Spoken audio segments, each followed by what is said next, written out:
you kung sa situation outside our apartment. Muna ako na siyang travel share. Akong di ko anong cartoon. Ang ginimpyohan cartoon din. Muna siya ang gawa sa among apartment. So I will show you ang baga kayo nga snow because yesterday is the start of the severe first snow.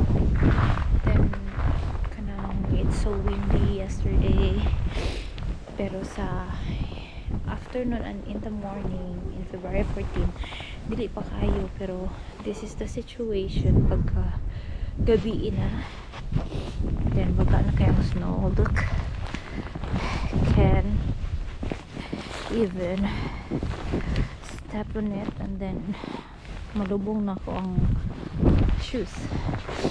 So here dire ko nag play because as you all know friends na diba 1 year naman ko sa Texas and then sa USA Texas, and then I asked my husband for 3 years daw siya diri wala siya naka-experience og snow. So sa news pod, it's the first time here in Texas na nag-snow. Wala lang, I'm just sharing it to you friends because usually here in Texas just kanang windy, it's cold but no snow. But yesterday it's snowing and it's severe winter storm or snow here. Ta-da! Lang, I'm so happy to go outside wearing my snowboard pants and jacket. So I'll go back inside. There's the snow.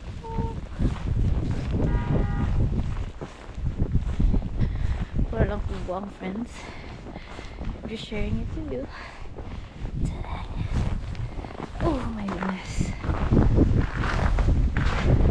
See you in my next vlog friends. Thank you for watching. Don't forget to hit the like button and subscribe to my channel. It's delivery here. See ya!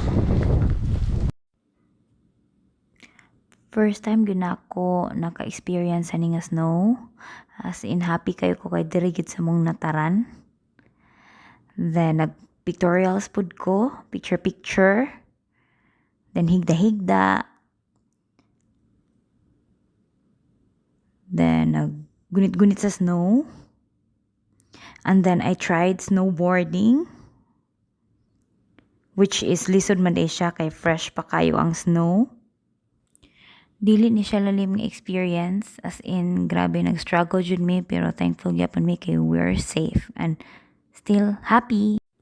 And thankful gyapon mi sa Ginoo kay wala mi niya gibiyaan o gipasagdaan in this time.